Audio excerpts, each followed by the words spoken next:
asking questions, engaging with that other person. I want to know your story. I want to know the path that you've walked. I would love to share the same for me if you're interested, but I'm here because I want to honor your story, get to know you, understand your perspective. That's where it begins and ends, in my opinion. Welcome to Women We Should Know with international speaker, mindset reset mentor, author, and your host, Leslie Michaels.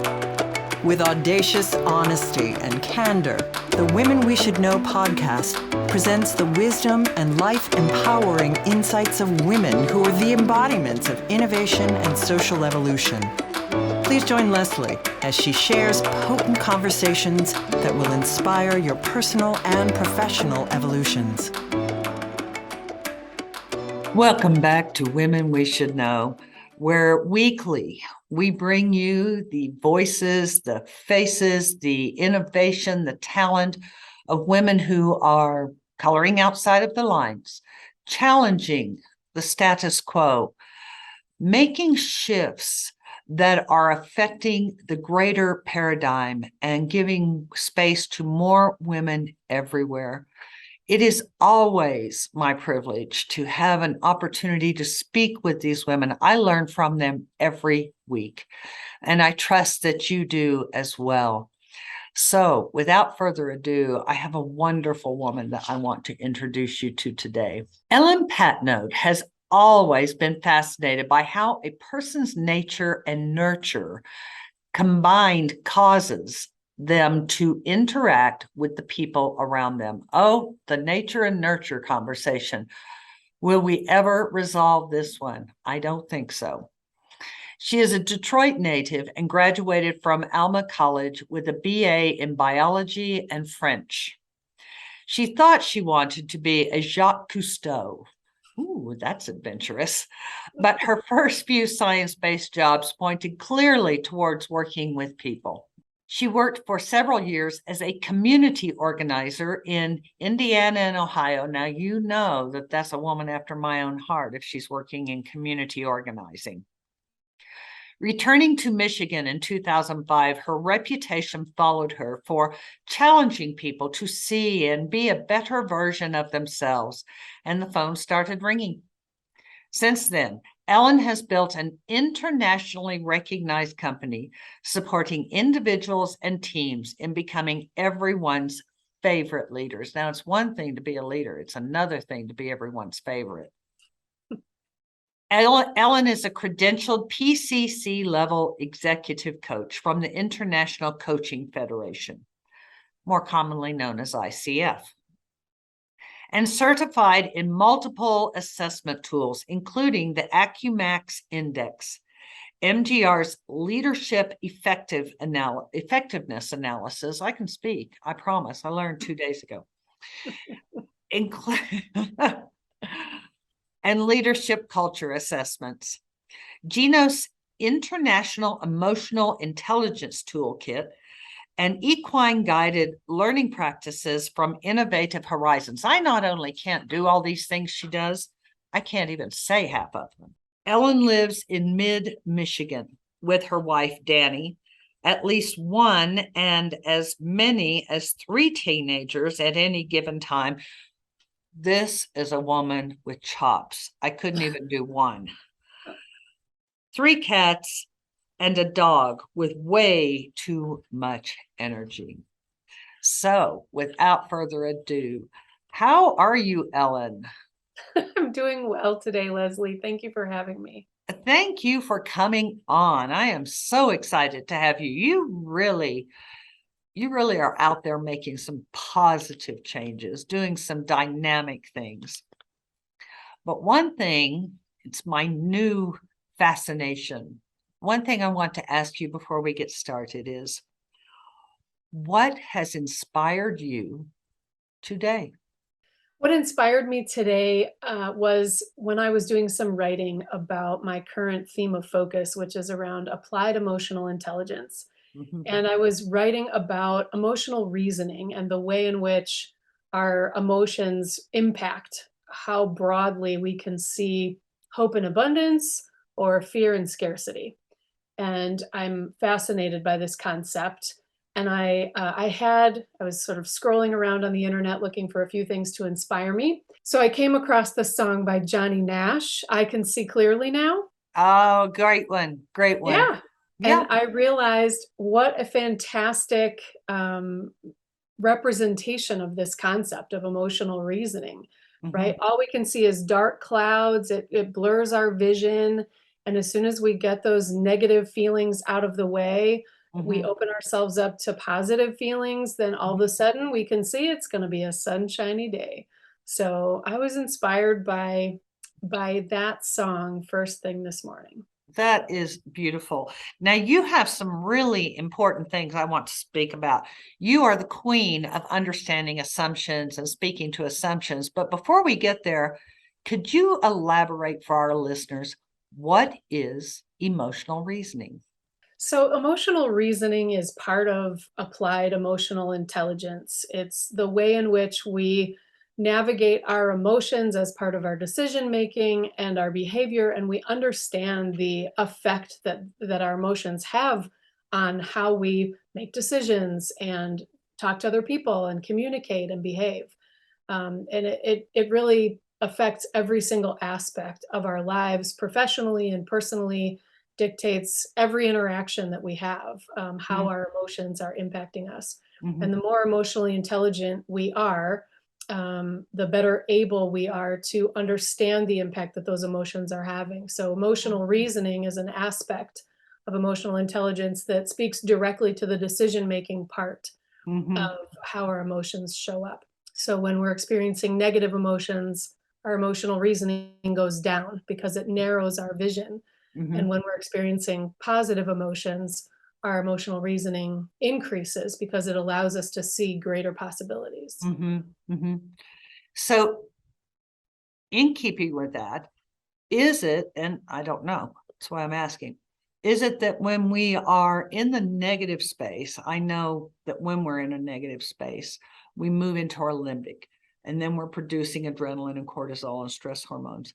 Is it that when we come into that positive space, the reason our emotional reasoning expands is because we're coming back up into the prefrontal cortex and the frontal lobe and those creative centers in our brain? Yes, that's exactly what's happening. We move out of fight or flight and or freeze, and we move back into the part of our brain that allows us to think more creatively. 100% correct. That's fabulous. And I love that you brought forward a song to do that. I have a little playlist in my iPhone. And when I get into that, we all get there. We all get into the funk. Mhm. And it's just a little reel of these three really happy songs. And I will play those and I dance all over my office. It may take 5 minutes, it may take 20, but I am going to propel myself back up into that frontal lobe part of the brain, which is not that hard to do, listeners. Not that hard to do. So thank you for that. Now, in addition to that, I have another question that just came up. For our listeners, other than playing a little playlist and dancing around their office, what are one or two tools that you consistently offer to your clients and your students for noticing where they're sitting in terms of balance with their emotional intelligence and how to move into a more stable place? That's a great question. I'm all about thinking about how all of this theoretical stuff applies to the next conversation. So that's right up this is right up my alley. You know, one of the things I think is absolutely critical for us to all do more consistently than any of us probably do it, including me, is to reflect. Mm, So simply stopping and taking 5 minutes. mhm, Some people look at it as a meditative moment. mhm, Doesn't have to be that formal of a practice. It literally could be, for me, I'll actually scoop my chair way back from my desk so that I mhm, can't touch the keyboard and I can't really read what's on the monitor because, my aging eyes can't see that far. And I will literally take a few minutes to just kind of ground myself and mhm, think, what's happening right now? mhm, Are you doing what you need to be doing?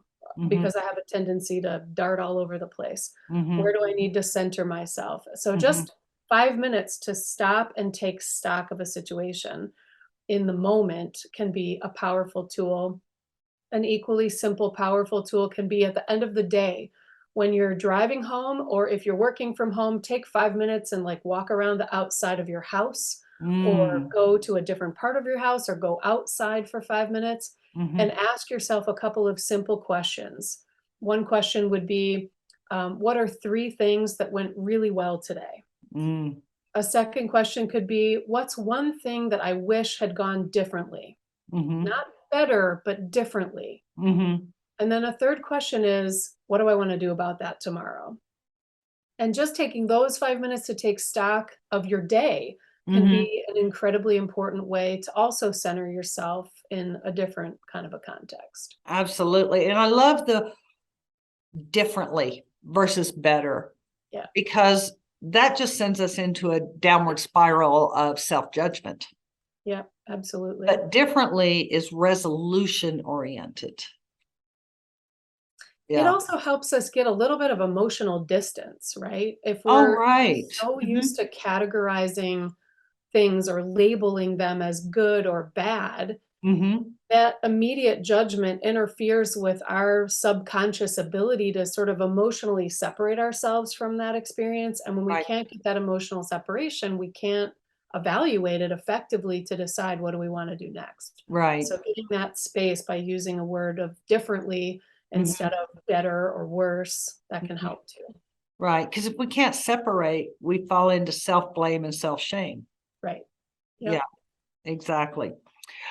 Well, let's move forward some of the wonderful things you're doing, other wonderful things you're doing, because you're doing amazing things in emotional intelligence and emotional reasoning.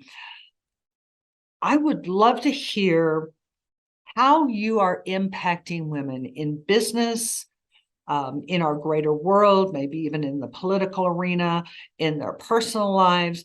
How are you impacting them to have stronger, more fulfilling lives? So I always want to turn this question on to the people who could speak for themselves about how I'm impacting them, because I don't know that I spend a lot of time thinking about how I'm impacting other people. But I Mhm. can tell you the feedback that I get. Right. That's The all we feed, have, isn't it? yeah, Mhm. the feedback that I get is that I impact them first by being extremely grounded in just what's real. Mhm. Right. So workshops that I do, coaching engagements that I do, group or individual, I'm very focused on like who really cares about the theory of this stuff, which I know upsets some people in the industry, but I don't really care what Mhm. the theories are. I don't care Mhm. what the hypotheses are. I care, how did you speak to Susan in a way that got you the results that you need? And what did you do to piss off Bob that you need to go and Mhm. fix? And Right. what is that gonna look like for you? Right. So, framing everything, any topic in a workshop, anything that we're talking about, always framing it through that lens of, yes, but how does this impact the next conversation? Mhm. How is this gonna influence what happens in the next meeting or the next interaction? Mhm. That grounding, I think, offers value. That's what people seem to find that they always comment is different than Mhm. their experience in other workshops, with other people. And then also, I'm very willing to share all the ways in which I screw these things up myself on a very consistent basis. So Mhm. not only am I giving myself a never ending stream of material that I can share and work with, but I'm also revealing that just because I'm the expert standing at the front of the room doesn't mean I'm infallible. And I think sometimes we sort of sugarcoat or polish, like social media really encourages us to sugarcoat and polish so much about our lives. And I think Mhm. when we do that in a space where we're trying to get people to have an honest conversation about how they can be more effective Mhm. moving about their space, I think Mhm. it's really critical that we be super honest. So being my willingness to be very honest about my own fallibility is another thing I think provides value. I am sure it does. You are enviably grounded, because honestly, I can jump down the rabbit hole with data and theory and Mm, hypotheses, And I come up out of the rabbit hole and I don't even know what room I'm in. And so I'm sitting here making notes as you're going along. But one of the things that I love that you said is your honesty about who you are. That's one thing I am definitely skilled at, or maybe could hold back just a little bit more. I don't have to tell everything I know, but I have always operated from the perspective that I do what I do so that I can learn more. Mm-hmm. I've never done anything I've done from the perspective of, oh, I'm all that. Now I can go out and tell everyone. No, I go out and do what I do looking for my own gaps. And I assume that I'm not that special, that if I have those gaps, somebody else has those gaps. Let's fill them together. Yeah, absolutely. Now, I want to talk about assumptions. Okay. Me too. I'll let you lead because this is your area of expertise. I have my ideas and assumptions about assumptions, but I'll let you lead. So I'm getting ready to release a book. It'll be out October 1st, and it's called I Thought You Knew. And the subtitle is Confessions of a Chronic Assumer and How You Can Stop Guessing Your Way Through Important Interactions. I I saw a pattern of things coming up in conversations with clients, again, in group settings and also one-on-one, that assumptions were just becoming more and more apparent as the primary culprit of why people were struggling with some of the challenges they were struggling with. And it was because of assumptions that they were making or assumptions that someone else made that they didn't bother to debunk. And they started showing up in a myriad of different ways, which caused me to start writing some blogs about this topic. And I started getting a lot of feedback that people wanted to hear more about this because it was one of those things that it's so close and right in front of all of us. It's not a complex concept, right? Right. But it's one that it happens so often to everyone that we don't really stop and give it a lot of thought. And so when I was encouraging people to stop and think about assumptions in a particular situation and examine their own tendencies in that area, I was getting a lot of feedback that people wanted more of that because they just never simply stopped to think about it. Right. It turned into, 10 chapters worth of ideas about 10 different ways that assumptions really do show up and impact our interactions with other people in a way that is not productive, not fulfilling. And on the harmless end of the spectrum, we make assumptions all the time that are very benign and they don't really need amelioration, but there are assumptions on the opposite end of the spectrum that can be extremely damaging and detrimental. And historically, we can look at groups who have been marginalized and really harmed systematically and systemically for Yes. generations by assumptions and projections that were made that everybody just kind of bought into and kept going with in common culture. And then, of course, there's, everything in between, the office politics, the family dynamics, the friendships, assumptions really do show up in literally every corner of our lives. Spoken like a true community organizer. Because I hadn't thought about assumptions in relationship with our systemic bigotries. I had seen the pattern, but I had never attached that clear and clarifying word to what is going on and what is becoming hyper accentuated in our society today. What are, I like threes. What are three key challenges that you offer to someone when they find themselves in a place of tremendous discomfort with someone they don't know personally, or a group about whom they or with whom they are unfamiliar? What are 3 challenges you give them for course correcting their perspective? First and foremost, it would be to ask more questions Mhm, and really to ask better questions mhm. because sometimes, Definitely better questions. yeah, Yes. asking more questions isn't enough. We have to be asking the right questions or asking Mhm, better questions. mhm, And the what I consider to be better questions or the right questions are always ones that don't have a wrong answer.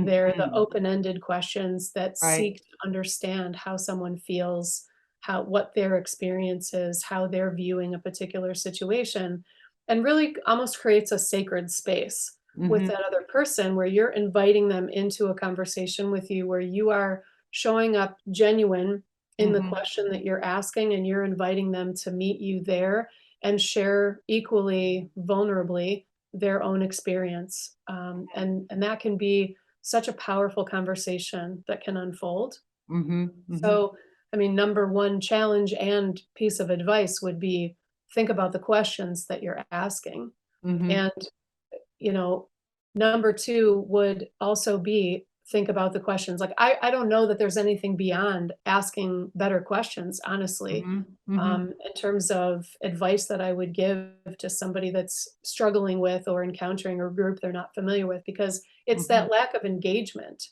that Right. allows us to continue to buy into whatever the culturally dominant, pervasive assumption is or projection is about that Mm, group of people, mhm, mhm. right? Right. I had a doctor's appointment with my son down in U of M yesterday, and we were sitting in the waiting room, and it was pediatrics, and even though he's a teenager, we're sitting in pediatrics, and on the TV is the Disney Channel. And Uh-huh. I don't have little kids anymore, so I don't watch little kid TV, thankfully. And on there, I was blown away. There was a show that came on. I do not know the name of it because we just caught a snippet before we were called back. But it was 2 young African American little boys who Mhm, were playing chase in their front yard, harmless little kid stuff in their front mhm, yard. mhm, And a white woman approached them and mhm, looked alarmed at their play, and she crossed the street to get away from them.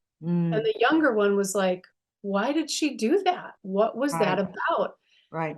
And they went on to have this dialogue through music. They used, things to relate to little kids, but through music, they had this incredibly powerful dialogue about assumptions that people make and projections that we put onto groups of people with whom we are not familiar. And the way in which we just readily buy into those stereotypes, the Mhm, more readily we buy into the stereotype, mhm. I find there's an absolute direct correlation to the amount of experience that we have with that group of Absolutely. people. That is brilliant. I love that that was on the Disney Right? I Channel. was I sitting there love going, that. "Go, Disney Channel." I couldn't believe they were actually putting that out Absolutely. there. But it's Absolutely. engagement. It's engagement and experience, so Mhm. asking questions, engaging with that other person. I want to know your story. I wanna know the path that you've walked. I Mhm. would love to share the same for me if you're interested, but I'm here because I wanna honor your story and get to know you, Right. understand your perspective. That's where it begins and ends, in my opinion. Yeah, I agree. Because when you ask better questions, you're coming from a place of truly wanting to hear Absolutely. versus just the throwaway, okay, I'm going to act interested.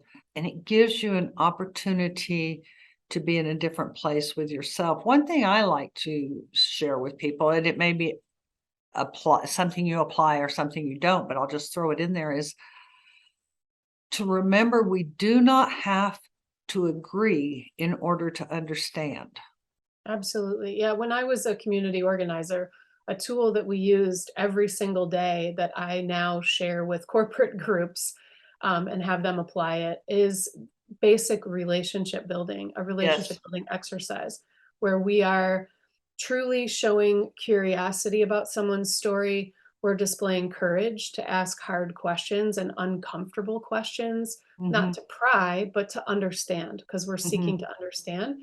And the third component of that triangle of success in those particular conversations comes from suspending judgment, because Yes. you can't hear somebody's story that's different from yours and really walk around inside of it for a minute, understand it, explore it, see what it must have been like from their perspective if you're Mhm. holding on to your judgment in those moments. So absolutely, no judgment, showing courage and displaying genuine curiosity. They're three pillars of successful trust building relationships. Yes.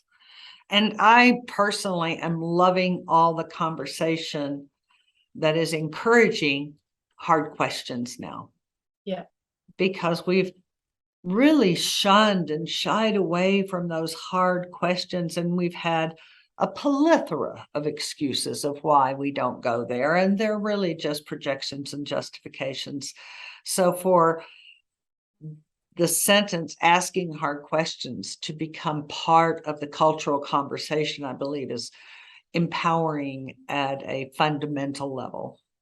I agree. I would say the only thing I would, you know, that would caused me to be a little cautious about the word hard questions versus better questions is that hard questions sometimes gives people license to ask things that are really insensitive and Yes, inappropriate, yes. and we would never want to encourage that, of course. So No, I no. tend to think about it, and I wrote about it in the book as better questions. Whatever the situation is, be willing to go deeper, be willing to be more thoughtful, ask the question that's going to actually invite the other person into a more open and vulnerable dialogue with you, Mhm.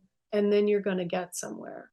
And that's a wonderful next evolution Mhm. of it being able to Yeah. speak about asking the hard questions. Yeah, Let's acknowledge that we've deemed it hard.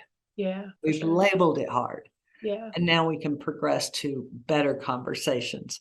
In regard to the fact that we are now speaking differently with each other, and that is countered with more aggression in our society. How do you help people prepare to deal with the overwhelm of change, whichever direction it's going or coming from? Yeah, you ask hard questions, Leslie. Thank Um you.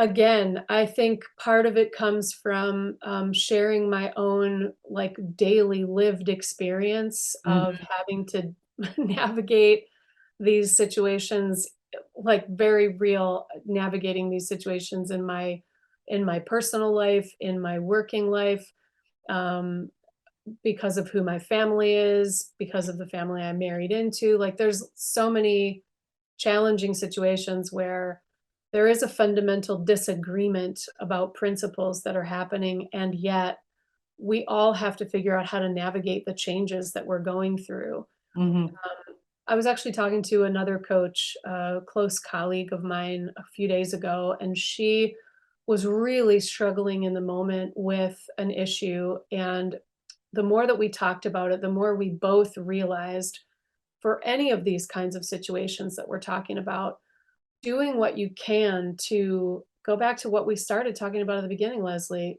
put a little distance, get a little emotional distance, right. stay grounded, and try to focus on what's really important. Mhm, So, one of the tips I share often and use myself constantly is to really make sure I'm always focused on what are we trying to do here? mhm, What's the outcome that we're going for in mhm, any given conversation, in any given meeting, in any given session with a client, or even conversation that's going in a dicey direction with a family member?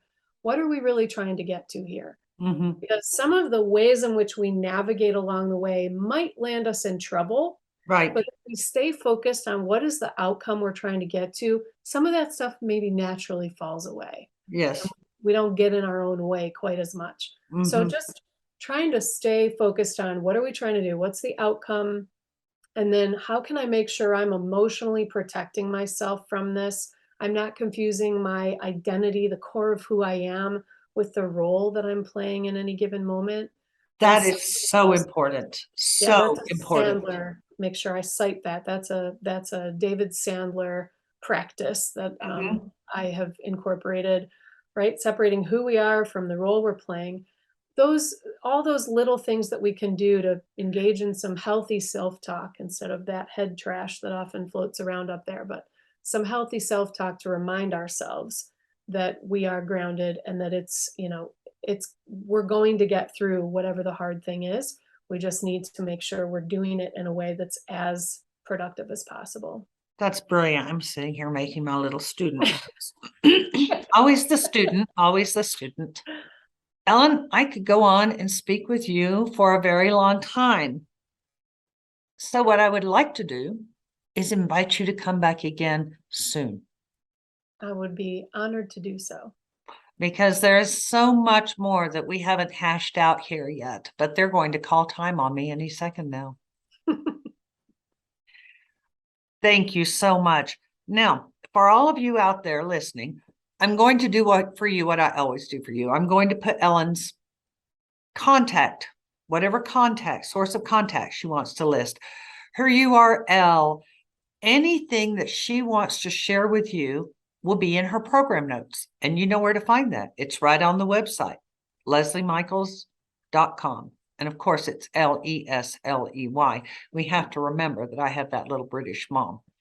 So we will put that on the website for you. You will be able to connect with her. It will also be on YouTube. You can go in and offer comments, and we will forward those to her. And this is a really potent conversation, in my opinion. The idea of assumption, how often we do it, where we implement it, where we trip ourselves, where we just flat stab ourselves in the back with assumptions. So I trust that you got some little nuggets that you're going to think about during the rest of the day. Put them into action. It's one thing to listen to podcasts and have all these wonderful ideas, but putting it into action, that's really where it's at. That's where we make changes that enliven us and better the lives of the people we interact with because of the way we are with them. So put it into action. And again, thank you, Ellen, for coming. We'll plan a date for you to come back soon, because I feel like we were just starting to get the conversation going. There's so much to talk about. And as the rest of you go through this day, please remember, you are stronger and wiser than you know. Thanks for tuning in, everyone. We hope you received inspiration for expanding your own social innovation and influence. Help us inspire others by sharing this episode and leaving your comments over at lesliemichaels.com/podcast. For more tips, insights, and support in creating a fully audacious, professional, and personal lifestyle you love, visit our Women We Should Know community on Facebook.